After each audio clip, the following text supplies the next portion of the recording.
皆さんこんにちは、石野佳穂です。今回のテーマは書家のお仕事の制作工程、こちらについてお話ししていきたいと思います。書家のお仕事って一括りに言っても、いろんなジャンルのお仕事がありまして、私に来るお仕事の中で一番多いのはやっぱり書作品制作ですね。こういった作品を書いてほしいんですけど、お願いできませんかみたいな仕事が一番多いです。でその他にあるのは、例えばお店の看板を書かせていただいたりとか、あとは商品パッケージだったり、あとは広告とかそういったチラシ系の題字とかもありますね。あとは特殊な例で言うと、企業さんの50周年パーティーとか100周年パーティーとかに呼ばれたりとかして、そういった皆さんが盛り上がってるパーティーの場で、より盛り上げるために、書道パフォーマンスを皆さんの前で披露させていただくなんていう特殊な仕事もしています。で今回皆さんにこの動画でご紹介したいのは、そのどれでもなく筆工というお仕事のジャンルになるんですね。で筆工って分かりやすく言うと、症状を書くとか、あとは宛名、封筒の宛名書きとか、ああいうのを書くのを筆工っていう風に呼んでるんですけど、でなぜその筆工の仕事の依頼が今回私に来たかというと、今回北海道議会が新しく新設されて、何十年使ってた議会が移動するって言って新しい議会になったんですよね。でその新しい議会の議場札、議員さんとかが座る席のこの黒い札ですよね、あれを書かせていただくっていうお仕事を今回、いただくことができたわけです。でそのお仕事なんですけど、どういった内容か詳しく説明すると、議員さんの名前とか、あとは部署ですね、部署名だったり役職名、そういったのを150本書かせていただくっていう案件なんですよね。でそれを4面、1本あたり4面、今お見せします。こんな感じ、4面あるんですよ。なので計600回こういうのを書くっていうことですね。こういったお仕事をいただきました。でなんでその私にこの依頼いただけたかなんですけど、私普段書家として活動してまして、普段教室業とかもやったりしてるんですけど、主に書家として活動してるので、今回はその議会の札を書家にお願いしたいみたいな感じだったらしいんですよね。筆工ってなるとやっぱり枠に収まってこうレイアウト的に美しく見える、印刷されたような美しい字を書くっていうのが筆工の主なお仕事になるんですけど、私の場合はちょっと特殊で、普段書家として活動してるので、書家として書かせていただくっていう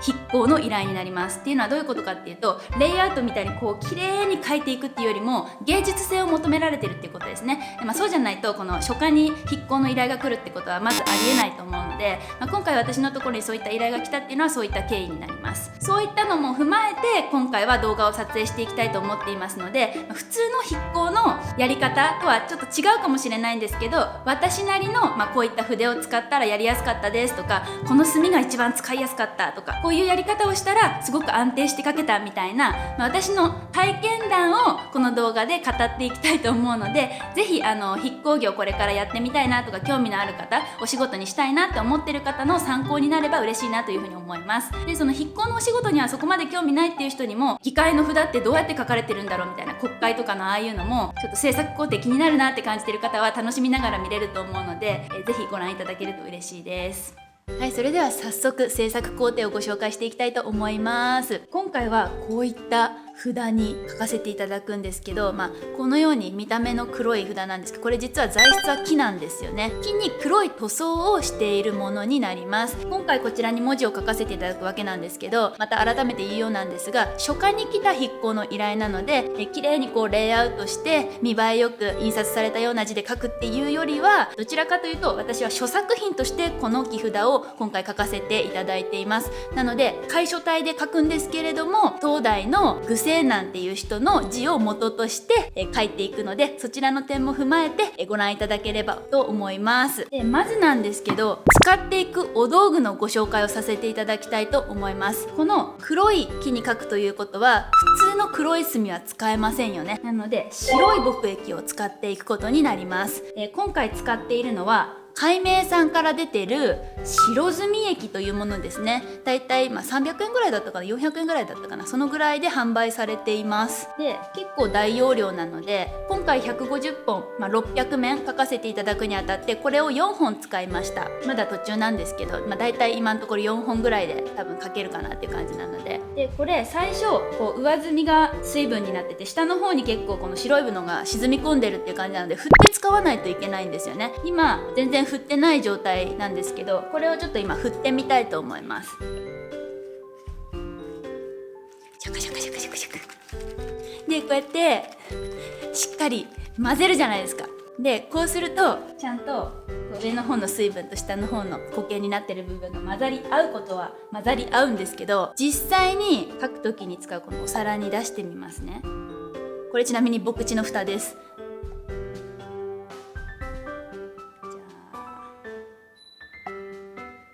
あ見てください。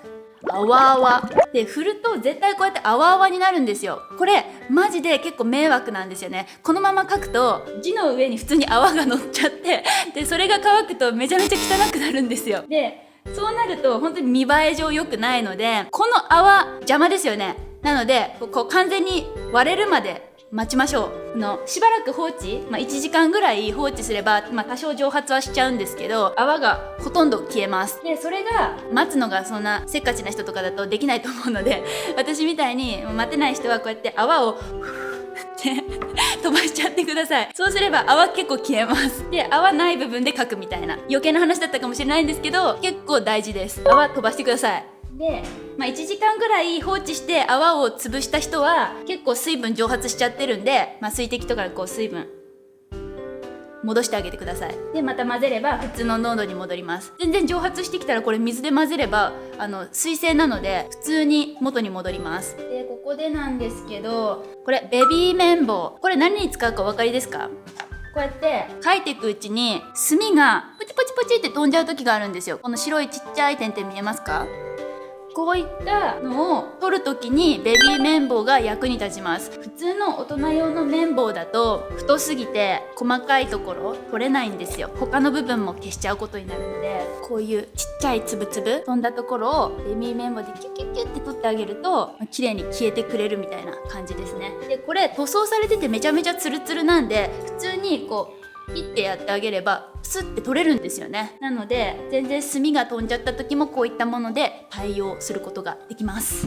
それから使っていく筆ですが、結構筆は人によって好みそれぞれかなと思うんで、私が一番使いやすいなと思った筆のご紹介になるんですけど、これ猫の木 100% です。玉毛を使ってやっています。でこの筆であれば、例えばこうやって6文字書かなきゃいけない時とか、議員さんの名前とかだと4文字だったりするんですけど、太い字にも対応できますし、このように字数が多くなった時にも細い字にも対応できます。1本でいろんな太さの線が出せるので、私は今回玉毛を使いました。猫の毛です。で、白い墨を使っていくと、実際にこう墨つけてみると、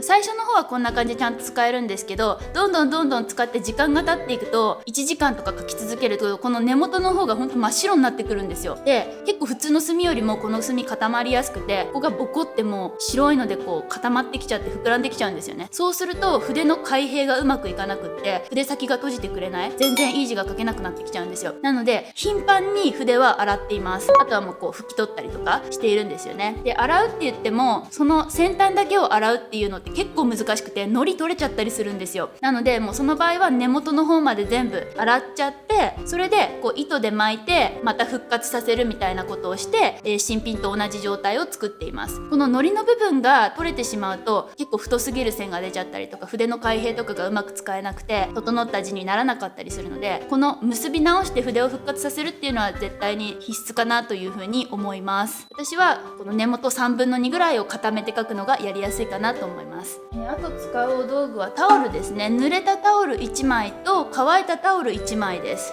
濡れたタオルは何に使うかっていうと、例えばこうやって書くじゃないですか。そりゃ150本もあればちょっと集中力が切れてきてやっちゃったみたいなことが稀にあるんですよね。そういう時にこの濡れたタオルでピッて拭けば消えてくれます。で乾く前だったらより簡単に消せるので、こう濡れたタオルで拭き取るみたいな。そして乾いたタオルでこういう風に仕上げてまた綺麗な面にする、してまた描くっていう風になります。でこのタオルの材質も結構重要かなと思っていて、普通の布巾みたいな、また電話鳴った、なんでいつも動画撮ってる時電話鳴るんだろうね保育園から電話か。娘がなんか体調不良かな。保育園から今電話かかってきました。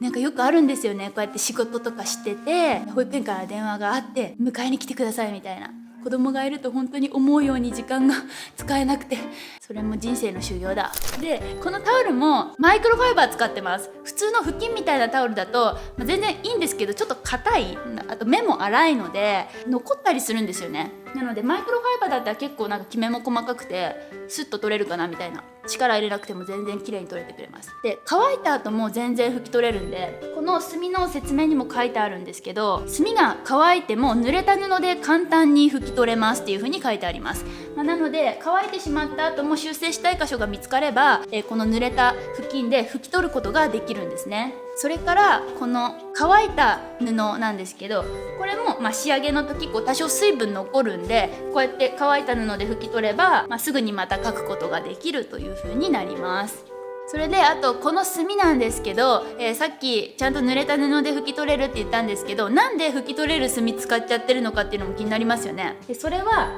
議員さんの名前って選挙があることに入れ替えがありますよね。議員さんが変わったりします。その度に書き換えないといけないじゃないですか。なので落ちないものだと逆に困るんですよね。なので簡単に拭き取れるものの方が望ましいというふうに先方から言われましたので、今回はこれを使っているということになります。他にもアクリル使ったりとかすることもできたんですけど、これも試作品でやってみたんですけど、やっぱり水拭きでは綺麗には取れなかったです。表面は綺麗に取れたように感じても、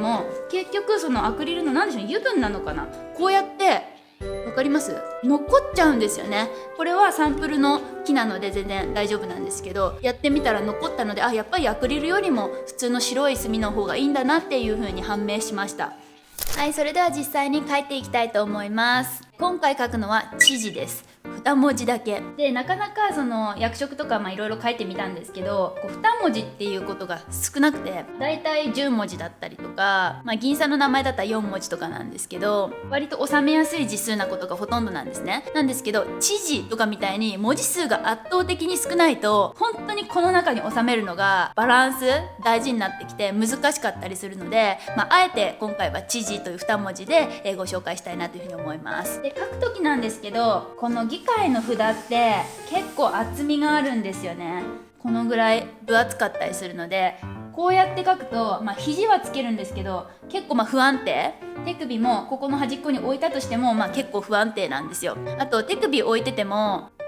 こうやって指先を動かすことになるので、結果あんま良くないみたいな感じになったりするので、どうするかっていうと、こういった中国書道辞典、これ別に今参考として見るわけじゃなくって、腕を置くためだけのものです。同じ高さの辞書を用意して、でそこに腕全体を置いて書くようにしています。でこうするとこうやって全体的に動かせるので伸びやかな字が書けるんですよ。決してこの指先だけで書くことがなくなるので、皆さんもこういった高いものに書く、例えば表札とかに書くっていう時にもぜひこの方法を活用していただけるといいかなというふうに思います。じゃあ実際に文字を書いてみたいと思うんですが、先ほども申し上げたように具勢難の雰囲気で書くっていうのが今回の私の何よりの目標なんですよね。で先方からもそのように依頼が入っています。なんと孔子平等皮風にお願いしますって向こうから言われたんですよ。本当面白くて、私もせっかく書かせていただく書家としてこうやって書かせていただくからにはちゃんと古典的に書きたいし、これから長く使われるもの、もしかしたら50年とか使われるものかもしれないから、ちゃんと責任持って書きたいから、自分の今の28歳の私にしか書けないような、まだ、言ったら発展途上な人じゃないですか。私って伸び率がこれから全然まだいける人なんで自分で言うのもあれなんですけど、ポテンシャル結構高いと思ってるんで、今のその28歳の頃に書いた字っていうのは多分将来見たらめちゃめちゃ下手なわけですよね。なので将来後悔しないためにもとか、議席に座る議員さんたちのモチベーションとか、そういうののためにもやっぱ素晴らしい字で納品したいんですよっていうことを強く言いました。そうしてできれば顔真風か孔子平等皮風か具勢難風かで選んでほしいんですよねっていう風に、先方にお願いしたら、じゃあ具勢難の孔子平等皮風でお願いしますっていう風に向こうも選んでくれたんで、本当にありがとうございますっていうことで、今回は具勢難風に書かせていただくということになりました。イエーイ。でとは言っても、私もいっぱいこれまで古典の臨書はたくさんしてきてるので、孔子廟堂碑も前臨してますし、たくさんの字を吸収して引き出しはたくさん持ってるつもりなんですけど、やっぱりふとした時に忘れることがあるんですよ。なので辞書は必ず片手に置いています。で今回の知字っていうたかが知ですよ。でも私1でも辞書引くんですけど、この知るっていう字だけでも全然調べなくても書けるんだけども、一応調べるんですよね。そうしないとやっぱり本格の書にはならないというか、やっぱり私は本格の輝きを目標にしてるんですよ。読売のスローガンと一緒だけど、でもマジでそこは本当に大事だと思ってて、中国古典のその魅力っていうのは崩したくないし、昔の古典って今に伝わって今もお手本にされてるっていうことはもう本当にすごい字なんだろうって思うわけですよね。なのでそういったものから字を貸してもらった方が、長く使っていくこういう儀仗札50年とか使うかもしれないものにはいいだろうというふうに思うわけですよ。適当には書きたくないわけです。なので絶対に調べるようにしてるわけです。でこれだと唐の時代の愚姓なんていうのがここに字載ってて、その次唐の時代の応用順、唐の時代の貯水量っていうふうに字がたくさん載っているわけですね。でその中でみんなに一番読みやすい字はどれだろうなっていうのもちゃんと見るようにしています。で私は今回隋の知恵、この知恵の字がとても印象が良くて、誰が見ても美しく見えるんじゃないかな、読みやすいんじゃないかなと思うので、今回は愚姓難からちょっと外れますけど、知恵の字を見ながら知という字を書いてみたいと思います。はい、じゃあやっと書いていきたいと思います。集中します。なんか喋ってたらアドレナリン出るんで、心臓バクバクしてうまく書けないかもしれないので、一旦無口になりますね。すいませんね。一旦無口になります。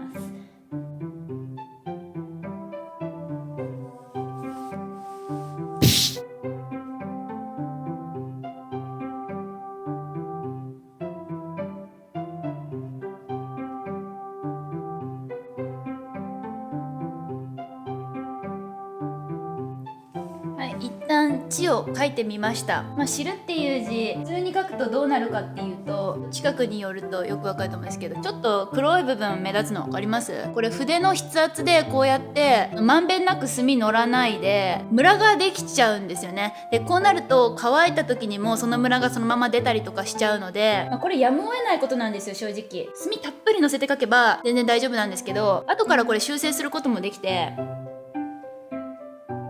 例えばこの墨乾く前だったらこうやって軽くこうやって乗せてあげればまた広がってまんべんなく乗ってくれるので、もし筆圧とか墨の足りないとかでムラができたとしても後からこうやって墨乗せることができます。これ乾いた時にもそんなムラにならなくて本当に大丈夫なんで、こうやってやっていけばいいと思うんですよね。これツルツルの面に書くからこそこういうことが起きるっていうことが言えると思うので、アクリル絵の具で描いた時にはもっとムラが出てもうどうしようもなかったですね。それはその後墨のせるとかもできなかったです。アクリル絵の具また足してとかっていうことでもなくて、何にも修正もできなかったんですけど、これなら水性なので後からこう軽く墨ポンってのせてあげればそれがふわーっと広がってくれてムラが消せるということになりますね。次は字ですね。知事の字で、これもですね調べたんですよ。ことっていう字はこうやって見ていただくと、唐の愚姓難孔子廟堂碑から取ったこのこと、上の線がブワーって長くて下の線すっごい短いの分かります？横突き抜けてないですよね。でも中国のこのことっていう字全部そうなってるんですよ。私たちが普段使ってるのってこのカタカナの「よ」みたいな部分の真ん中すっごい長かったりするじゃないですか。でも古典はそうではないということで、でもこのまま調べたまま書いてしまうと、普通に書道やってない人とかだとこの字間違ってんじゃないみたいに勘違いされかねないので、こういった場合はこの古典を調べはするけどこの通りには書かないです。いいところだけ取って筆法ですね、筆使いとかだけ真似して、あとは形は自分のオリジナルというか今の日本でメジャーになっている形で書くということになります。これ文字の場所結構大事なんですよね。でこれこっからここまでの間に収めないといけなくって、これより下はもう木にかぶさって見えないので書いちゃダメなんですけど、この辺ですかね。上がこのぐらい空いたら下も同じぐらい空くっていうのが一番綺麗に見えますよね。なのでこの時間をどれくらい空けようっていうよりは上下の空きのバランスを揃えることの方が大切です。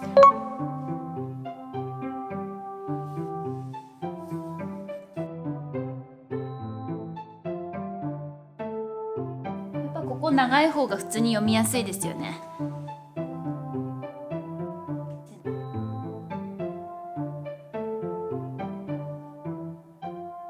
縦線を引く時とかもこう全体を下ろしてきたの分かりましたか？こうやって引かなかったですよね。まっすぐ引きたい時には必ずこう肩から手が出てるようなつもりで全体を使って下ろしてきてあげることが、失敗せずに書くコツかなというふうに思います。なのでこの辞書はもう必須ですね。必須アイテム、同じ高さの本を用意するっていうことです。で、こうやって書いてみたんですけど、全然改善点はいっぱいあるかなっていう感じですね。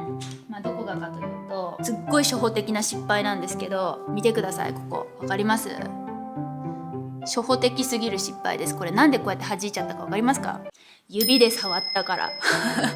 それだけなんですよ。こういうのって指で軽く触っただけでこう指の油分がこの木の面についちゃって弾くんですよね。なのでこれかなり気をつけないといけないです。かなやってる方なんかは特にこういう経験あると思うんですけど、紙を触れちゃってその後普通に書いたらそこ弾く、あれなんでだろう、そういえば紙面触っちゃったわみたいなことがよくあると思うんですけど、こういった場合でもよく起きるので気をつけましょう。でこれ全然すぐに治ります。ちゃんと拭けば。でこのマイクロファイバーのタオルがまたここでも活躍するんですけど、これ水分もよく吸い取るし油分もよく吸い取ってくれるんですよね。なので例えば今回「こと」っていう字を弾いちゃったので書き直す必要があるんですけど、まずは水拭きで拭き取ります。一瞬で消えますよね。キュッキュッキュッキュッで、特に弾いたところは入念に拭きましょう。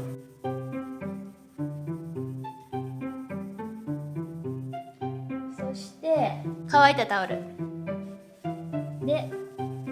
さらに拭く。こうすれば多分次はもう弾かないと思うんですよね。多分ですけど、もう一回やってみます。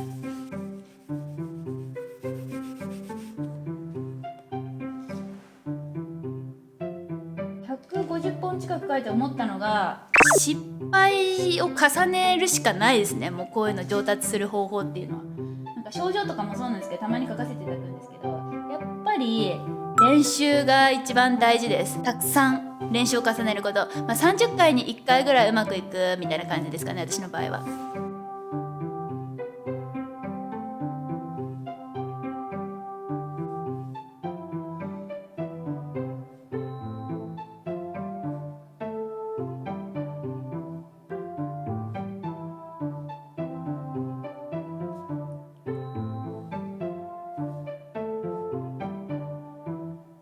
ほらもう弾かなかったですよね。でこうやってちゃんと油分も拭いてあげないといけないということになりますね。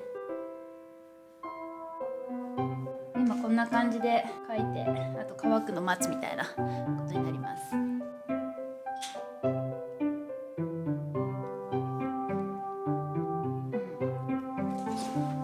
普通の筆行の字とは全然違いますよね。縦長系だし、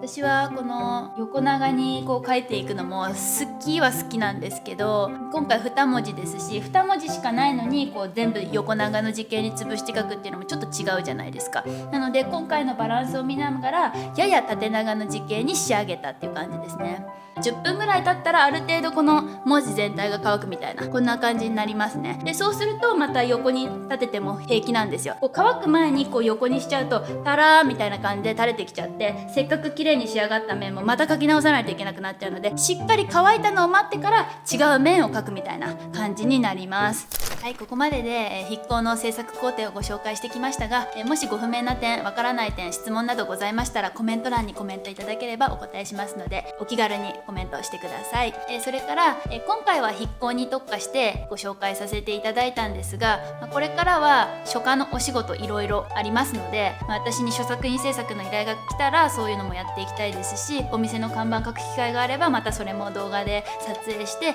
皆さんにお届けできればなというふうに思っています。そういうのを作業の工程みたいなのをお届けすることによって、書家ってこんなに考えながら作品書いてるんだなって知ってもらったりとか、例えば分かりやすい例で言うとお寿司の職人さんなんかがそうだと思うんですけど、すごい厳しい修行を積んで、もういろんな気配りだったり、例えば握り方一つでもいろいろ心がけること、お客さんへの対応とかもいろいろあるわけじゃないですか。書家もそれと全く同じなんですよね。いっぱいいろいろ考えてて、お客さんのこととかも依頼してくださった方の心情とかも汲み取って著作品にしていったりとかするので、そういう深いところまで知っていただくことによって、あ、書家ってこんなに素晴らしいお仕事なんだって多くの人に知ってもらったりとか、あとは今まで書道やってるだけだった人も書家っていいお仕事なんだなって気づいて、もしかしたらその書家を志すきっかけになったりとか、もしかしたら書道教室の先生やってみたいなって思ったりとかするかもしれないので、そういった意味でもお仕事の工程というのはこれからも載せていきたいなというふうに思っています。興味のある方はぜひ下の赤いチャンネル登録ボタンから登録をよろしくお願いいたします。ということで、次回は多分著作品制作の工程になると思うんですけど、興味のある方楽しみにしていてください。それではまた、バイバイ。